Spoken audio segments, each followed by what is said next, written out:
India Legal presents Courts Roundup.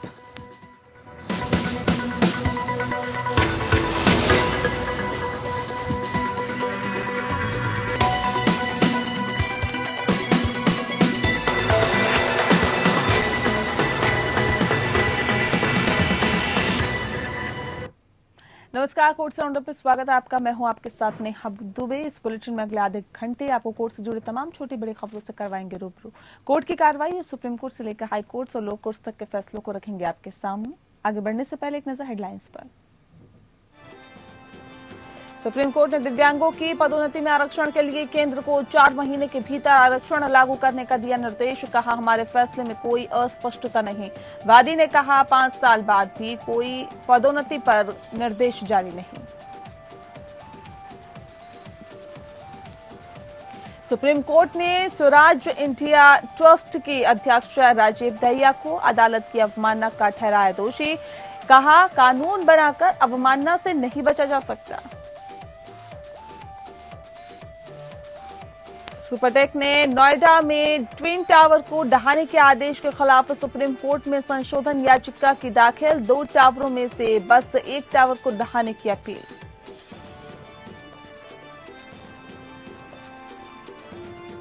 स्तनपान कराना एक मां का है अनिवार्य अधिकार। स्तनपान है शिशु का भी अधिकार। अनुच्छेद 21 के तहत जीवन के अधिकार का है एक पहलू। केरल उच्च न्यायालय का अहम फैसला।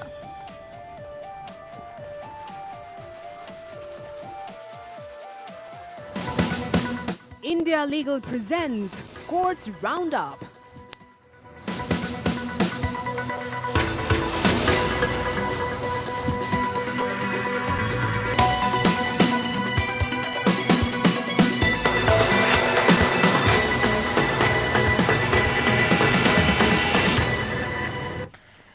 सुप्रीम कोर्ट ने मंगलवार को केंद्र सरकार को दिव्यांग व्यक्तियों को पदोन्नति में आरक्षण देने के लिए अधिकतम 4 महीने में निर्देश जारी करने का आदेश दिया है। शीर्ष अदालत ने केंद्र से कहा है कि इसे लेकर अधिकतम 4 महीने या उससे भी कम समय में ये निर्देश दिव्यांग व्यक्तियों के अधिकार अधिनियम 2016 की धारा 34 के प्रावधानों के तहत जारी किए जाए।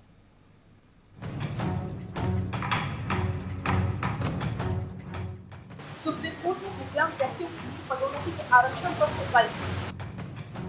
सुनवाई के दौरान सुप्रीम कोर्ट ने कुछ भीतर दिव्यांग व्यक्ति की पदोन्नति में आरक्षण लागू करने के निर्देश जारी करने को कहा।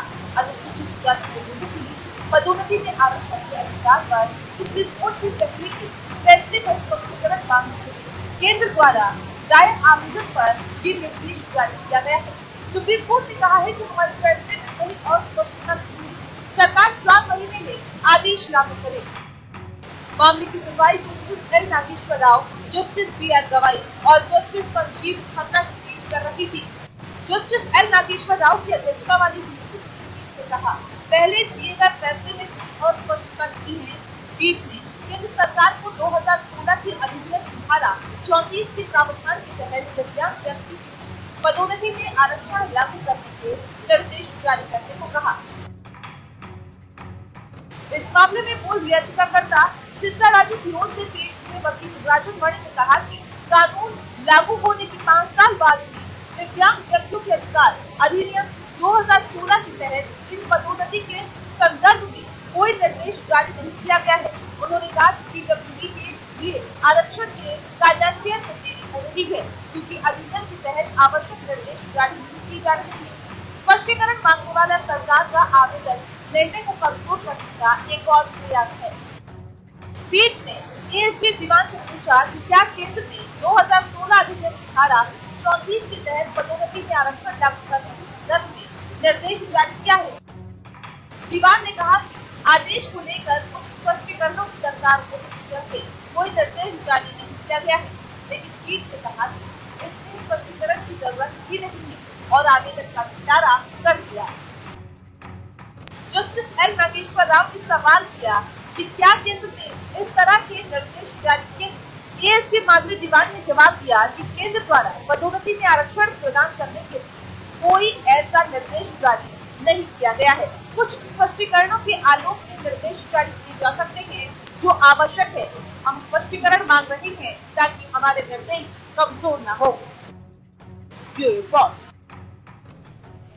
सुप्रीम कोर्ट ने स्वराज इंडिया ट्रस्ट के अध्यक्ष राजीव दहिया को अदालत को बदनाम करने और न्यायाधीशों और अदालत कर्मियों के खिलाफ बार बार याचिका दायर करके न्यायिक समय बर्बाद करने के लिए अदालत की अवमानना का दोषी ठहराया है। सुप्रीम कोर्ट ने याचिकाकर्ता सूरज इंडिया ट्रस्ट को अवमानना का दोषी पाया है और कोर्ट ने यह भी कहा है कि अनुच्छेद 129 के तहत अवमानना के लिए दंड देने की अदालत की शक्ति विधायी अधिनियम द्वारा भी नहीं छीनी जा सकती है। ये देखते हुए कि दहिया ने 25 लाख रुपए का जुर्माना जमा नहीं किया है और ऐसे में जो पहले उन पर तुच्छ जनहित याचिका दायर करने के लिए लगाया गया था।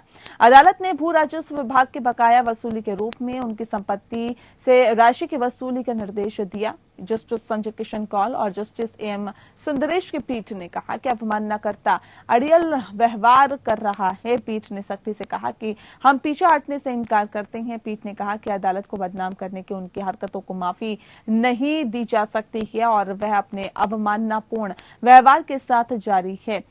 इसीलिए पीठ ने कहा है कि उसे मामले को इसके तार्किक निष्कर्ष पर ले जाना है। कोर्ट ने कहा कि दहिया की ओर से दिया गया माफीनामा काफी नहीं है और ये केवल परिणामों से बाहर निकलने का एक प्रयास है। पीठ ने कहा कि चूंकि दोष सिद्ध और सजा पर उन्हें एक संयुक्त नोटिस जारी किया है, इसीलिए सजा पर उन्हें अलग से सुनने की कोई जरूरत नहीं है। हालांकि पीठ ने कहा कि वह उसे एक और मौका दे रही है और मामले की 7 अक्टूबर को सजा पर सुनवाई के लिए सूचीबद्ध किया है। पीठ ने 25 लाख रुपए का जुर्माना लगाने वाले आदेश को वापस लेने के लिए दायर एक आवेदन पर सुनवाई करते हुए दहिया को अवमानना नोटिस जारी किया। अदालत के आदेश के अनुसार उनके खिलाफ जमानती वारंट भी जारी किए जाने के बाद अदालत के समक्ष पेश होने के बाद दहिया ने माफी मांगने का अनुरोध भी किया था। Real estate developer company Supertech Noida में ट्विन टावर को ढहाने के आदेश के खिलाफ सुप्रीम कोर्ट में संशोधन याचिका दाखिल की गई है। इस याचिका में कंपनी ने शीर्ष अदालत से अपील की है कि ट्विन टावर के 2 टावर्स में से बस एक टावर को ही ढहाने की मंजूरी दें। कंपनी का कहना है कि इससे न केवल करोड़ों रुपए बचेंगे बल्कि नियमों के मुताबिक निर्माण भी होगा। इससे पहले 31 अगस्त को सुप्रीम कोर्ट ने एमराड कोर्ट परिसर में 2 अवैध 40 मंजिला टावर्स को ध्वस्त करने के इलाहाबाद उच्च न्यायालय के आदेश को बरकरार रखा था और बिल्डर के खिलाफ आपराधिक कार्रवाई शुरू करने को कहा था। दरअसल सुप्रीम कोर्ट ने पाया कि सुपरटेक ने बिना स्वीकृति और बिना किसी विभिन्न भवन नियम के प्रावधानों का उन्होंने उल्लंघन किया है और ऐसे में 2 अवैध टावर को बना दिया गया है। T16 और T17 का निर्माण किया गया है। सुपरटेक ने यह भी दावा किया है कि प्रस्तावित विचार का पर्यावरण पर सकारात्मक प्रभाव पड़ेगा क्योंकि विध्वंस सामग्री को लैंडफिल में डंप किया जाता है या पर्यावरणीय गिरावट को जोड़कर इसे केवल एक टावर तक सीमित करके कम किया जा सकता है। जस्टिस DY चंद्रचूड़ और MI शाह के बेंच ने 31 अगस्त के अपने आदेश में फैसला दिया यानी कि आदेश दिया था कि दोनों टावरों को गिराने का काम 3 महीने के भीतर पूरा किया जाना चाहिए और बिल्डर को इसका खर्च वहन करना होगा। महत्वपूर्ण बात यह है कि कोर्ट ने आदेश दिया था कि ट्विन टावर्स के सभी फ्लैट्स मालिकों को 12% ब्याज के साथ प्रतिपूर्ति की जाए और शीर्ष अदालत ने उत्तर प्रदेश औद्योगिक क्षेत्र विकास अधिनियम 1976 और यूपी अपार्टमेंट अधिनियम 2010 का उल्लंघन करने के लिए बिल्डर के साथ मिलीभगत करने के लिए न्यू ओखला औद्योगिक विकास प्राधिकरण नोएडा के अधिकारियों के खिलाफ मुकदमा चलाने की मंजूरी के लिए उच्च न्यायालय के निर्देशों को भी बरकरार रखा। विवेक सिंह चंदेल इस पूरी खबर पर ज्यादा जानकारी के साथ हमारे फोन लाइन पर जुड़ गए हैं संवाददाता विवेक। क्या कानून बनाकर अवमानना से बचा जा सकता है, इस पर सुप्रीम कोर्ट की क्या कुछ राय रही? दरअसल अभी ये रिव्यू पिटीशन फाइल हुई है अवमानना बचने की ही बात है। जब भी किसी मामले में कुछ दिया जाता है तो उस संशोधन के लिए या उस पर पुनर्विचार करने के लिए कोर्ट यानी कि जहां पे फैसला हुआ है वहां पे वो याचिका दाखिल कर सकता है। उसके मद्देनजर जो सुपरटेक है उसने सुप्रीम कोर्ट में एक रिव्यू पिटीशन फाइल की है जिसमें ये कहा है कि जो ये सुप्रीम कोर्ट फैसला है 31 अगस्त का जिसमें दिए जाए इन दोनों टावरों को गिराने की बजाय अगर एक ही टावर गिराया जाए तो इससे एक तो जो कंस्ट्रक्शन कॉस्ट है वो, इसके अलावा जो कंस्ट्रक्शन है उसके अलावा जो फ्लैट्स के रहने वाले लोग हैं उनकी जगह कम होगी। इस वजह से उन दोनों को गिराने की बजाय सिर्फ एक को गिराया जाए। और जो कंस्ट्रक्शन, जैसा कि कोर्ट ने अपने फैसले में टिप्पणियां की थी कि किन किन चीजों को नजरअंदाज किया गया है कंस्ट्रक्शन के दौरान, उस कंस्ट्रक्शन को दोबारा उस लिहाज से रिकंस्ट्रक्ट किया जा सकता है। तो पुनर्विचार याचिका का कंसर्न उनका यह है कि 2 टावरों की बजाय 1 टावर ही रह जाए, क्योंकि सुप्रीम कोर्ट ने 2014 के इलाहाबाद हाईकोर्ट का जो फैसला था जिसमें ये कहा गया था इन दोनों टावरों को गिरा दिया जाए, क्योंकि इन दोनों टावरों के बीच की दूरी बहुत कम है और जो निर्माण के लिए जो नियम और कानून होते हैं उनको धक्का बताते हुए किया गया है, क्योंकि वहां पे जो रास्ते थे वहां पे जो दोनों टावर थे उनके बीच की दूरी और जो सिक्योरिटी जो इलेक्ट्रिसिटी के लिए और जो फायर के इंतजाम किए थे उनकी पूरी व्यवस्था नहीं थी। इस वजह से 2014 में इलाहाबाद हाईकोर्ट ने पहले ही इसको कर दिया था, लेकिन उसके खिलाफ जब ये सुप्रीम कोर्ट आए, सुप्रीम कोर्ट ने भी सुनवाई के बाद वही चीज लागू रखी और उसी सुप्रीम कोर्ट के फैसले के खिलाफ सिर्फ उन्होंने एक रिव्यू पिटीशन फाइल की। अब ये सुप्रीम कोर्ट को देखना होगा कि क्या वो अपने आदेश में कोई परिवर्तन करना चाहता है या वो दोनों टावरों को गिराने का जो फैसला उसको बरकरार रखेगा। लेकिन एक जो रूपरेखा जो अपनी याचिका में उन्होंने पेश की है सुपरटेक की तरफ से, ये कहा गया है कि अगर हम सिर्फ एक ही टावर को गिराते हैं तो उस टावर को गिराने के बाद जो कंस्ट्रक्शन होगी उसकी जो पूरी रूपरेखा तैयार की गई उसको। चलिए, बहुत शुक्रिया आपका विवेक, तमाम जानकारी हम तक पहुंचाने के लिए। सुप्रीम कोर्ट ने देश में आतिशबाजी के इस्तेमाल में नियमों के उल्लंघन पर चिंता जताई है। कोर्ट ने कहा है कि शादी त्योहारों और साथ ही साथ विजय जुलूसों में धड़ल्ले से पटाखे चल रहे हैं। हजार पटाखों की लड़ियां चलाई जा रही है जिन पर कोर्ट के आदेश के पालन की जिम्मेदारी है, वे भी उसका उल्लंघन कर रहे हैं। दरअसल कोर्ट ने कहा है कि उसे इस बारे में प्रशासन की जवाबदेही तय करनी होगी। सुप्रीम कोर्ट ने 2018 में कम प्रदूषण वाले ग्रीन पटाखों के निर्माण और बिक्री का आदेश दिया था। इस समय कोर्ट में मुख्य रूप से 2 अर्जियों पर सुनवाई चल रही है। एक अर्जी मामले में मूल याचिकाकर्ताओं की है और जिसमें प्रदूषण मुक्त पटाखे के निर्माण में विफलता को देखते हुए आतिशबाजी पर पूर्ण रोक की मांग की गई है। दूसरी अर्जी पटाखा निर्माताओं की है। उन्होंने लाखों श्रमिकों के बेरोजगार हो जाने का हवाला दिया। उन्होंने मांग की है कि court petroleum and explosive safety organisation को पटाखों की मंजूरी देने के आवेदन पर जल्द फैसला लेने के लिए कहे। क्रैकर्स मैन्युफैक्चरर्स एसोसिएशन ने कहा है कि नियमों की सख्ती से एक उद्योग तबाह हो गया है। लाखों श्रमिकों को रोजगार नहीं मिल पा रहा है, रोजगार पर संकट है और ऐसे में दूसरी तरफ याचिकाकर्ता के वकील गोपाल शंकर नारायण ने कहा है कि पटाखे अभी भी प्रदूषण फैला रहे हैं, उनमें कोई सुधार नहीं हुआ है। उन्होंने ये भी कहा है कि केंद्र सरकार की तरफ से दाखिल हलफनामे में भी बेरियम जैसे हानिकारक पदार्थों को मंजूरी दिलाने की कोशिश की गई है। सुनवाई के दौरान जस्टिस MR शाह और AS बोपन्ना की बेंच ने कहा है कि वह लोगों के रोजगार को अहम मानता है और लेकिन करोड़ों लोगों के जीवन का अधिकार उससे कहीं महत्वपूर्ण है। ग्रीन पटाखों को लेकर जो आदेश दिया गया था उसका पूरी तरह से पालन होना चाहिए, सिर्फ नियम बना देना पर्याप्त नहीं होता है। मामले की सुनवाई बुधवार को जारी रहेगी। 12 सितंबर को हुई नीट यूजी परीक्षा के पेपर लीक का मामला सुप्रीम कोर्ट पहुंच गया। कोर्ट में दाखिल याचिका में 12 सितंबर को हुई परीक्षा कैंसिल करने की मांग की गई है। याचिका में पेपर लीक और कदाचार का आरोप लगाया गया है। याचिका में कोचिंग सेंटर्स और पेपर हल करने वाले गिरोहों की CBI से FIR दर्ज करने की मांग की गई है। दरअसल याचिका में कहा गया है कि इस याचिका के लंबित रहने के दौरान परिणामों के घोषणा पर रोक लगाई जाए और फिर नए सिरे से नीट की परीक्षा कराई जाए। याचिका में परीक्षा के लिए सुरक्षा प्रोटोकॉल बढ़ाने के निर्देश भी जारी करने की मांग की गई है।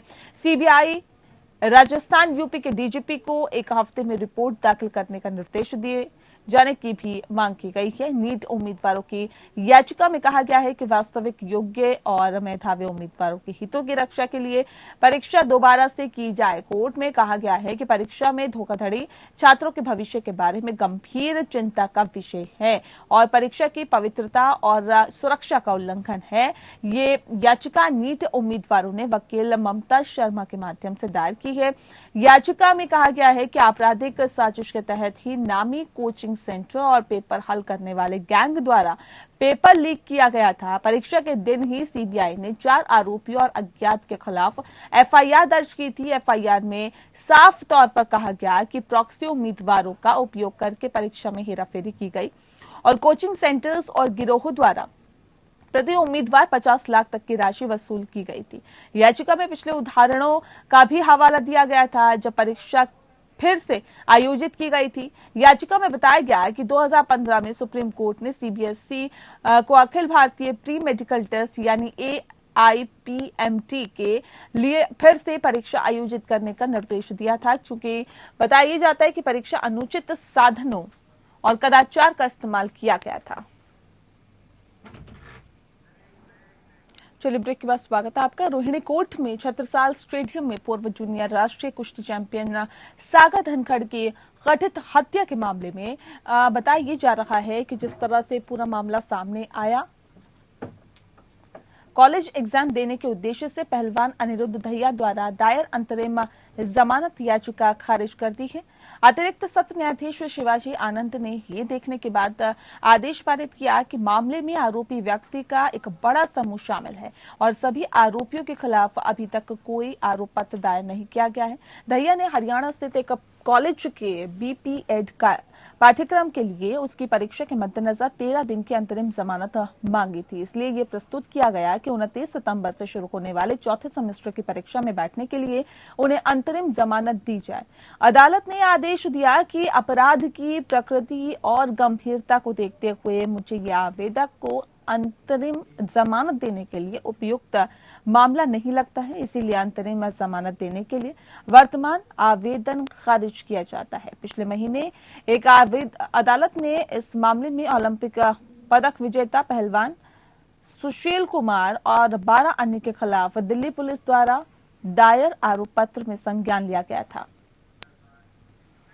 वहीं स्वामी चक्रपाणी सुरक्षा के साथ ही आपको बता दें कि स्वामी चक्रपाणी महाराज के Z+ सुरक्षा की मांग के मामले में दिल्ली हाईकोर्ट में सुनवाई हुई है। बताया भी जा रहा है कि इस मामले में केंद्र सरकार ने हाईकोर्ट को बताया है कि पुलिस कमिश्नर द्वारा किए गए मूल्यांकन के आधार पर सुरक्षा की कैटेगरी तय कर सुरक्षा प्रदान की जाती है। दरअसल दिल्ली हाईकोर्ट ने हिंदू संत महासभा के राष्ट्रीय अध्यक्ष स्वामी चक्रपाणी द्वारा दायर याचिका पर दिल्ली पुलिस से जवाब मांगा है। अपनी इस याचिका में स्वामी ने उनके Z सुरक्षा कवर को बहाल करने की मांग की है।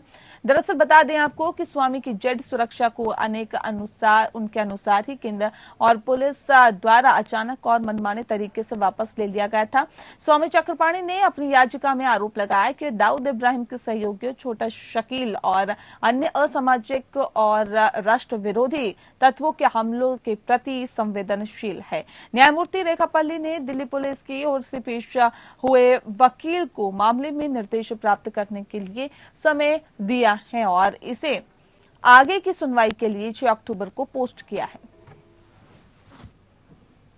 इलाहाबाद हाईकोर्ट ने एक जनहित याचिका खारिज की है, जिसमें उत्तर प्रदेश सरकार की जल जीवन मिशन या हर घर जल और हर घर नल से जल योजना का कार्यान्वयन में कथित वित्तीय गबन की जांच की मांग की गई है। न्यायमूर्ति देवेंद्र कुमार उपाध्याय और न्यायमूर्ति अजय कुमार श्रीवास्तव की खंडपीठ ने कहा है कि इस तरह की याचिकाओं की साथ ही कीमती न्यायिक समय भी इससे बर्बाद होता है और ऐसे में जिसे अदालत द्वारा सभी संबंधित द्वारा लंबे समय से लंबित मामलों के निपटान के लिए उपयोग किया जा सकता है।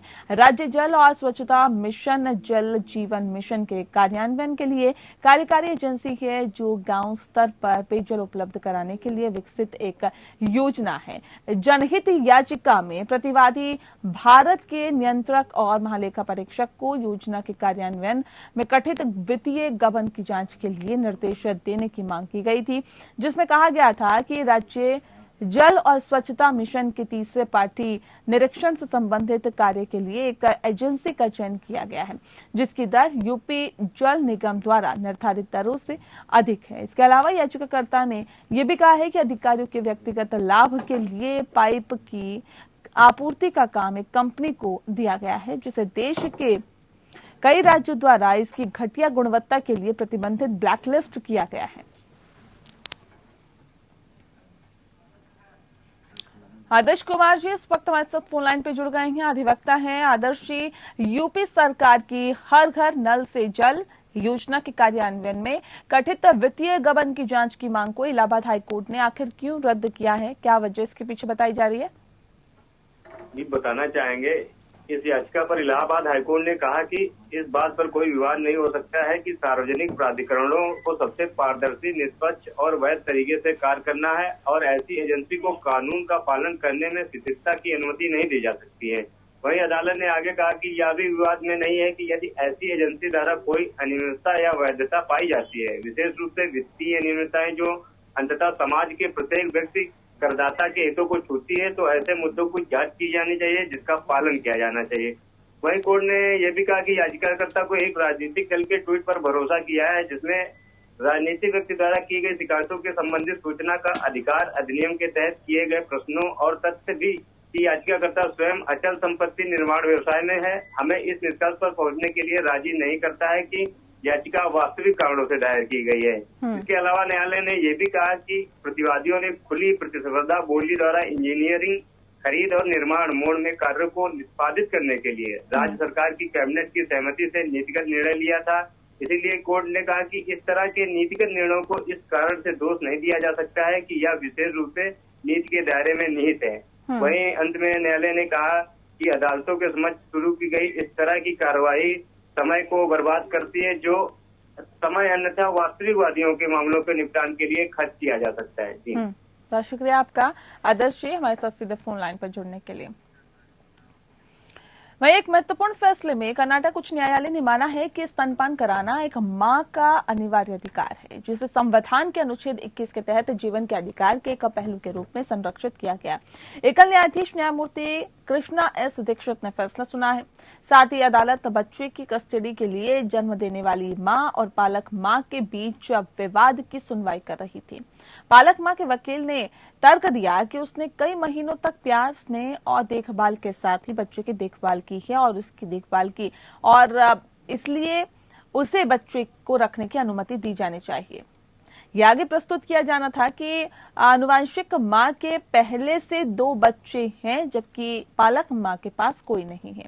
जवाब में आनुवंशिक मां के वकील ने तर्क दिया कि माता पिता के बीच बच्चे की हिरासत के मामले में पालक मां का उपरोक्त तर्क सही हो सकता है, लेकिन हालांकि एक आनुवंशिक मां और एक पालक के बीच बाद वाले का दावा पूर्व के दावे पर निर्भर होना चाहिए। कोर्ट ने कहा कि स्तनपान कराने वाली मां का अपने बच्चे को स्तनपान कराने का अधिकार और दूध पिलाने वाली शिशु के मां का दूध पिलाने का अधिकार अनुच्छेद 21 के तहत सुरक्षित है। कोर्ट ने यह भी माना कि आनुवंशिक माता पिता के दावे की तुलना में बच्चे के लिए अजनबियों का दावा कम स्तर पर होगा। पालक मां का उस निवेदन को अदालत ने नहीं माना जिसमें कहा गया था कि उसे बच्चा रखने की अनुमति दी जानी चाहिए क्योंकि उसके कोई बच्चे नहीं हैं। और चलिए इसी के साथ कोर्ट्स राउंडअप में इतना ही। नमस्कार। India Legal presents Courts Roundup.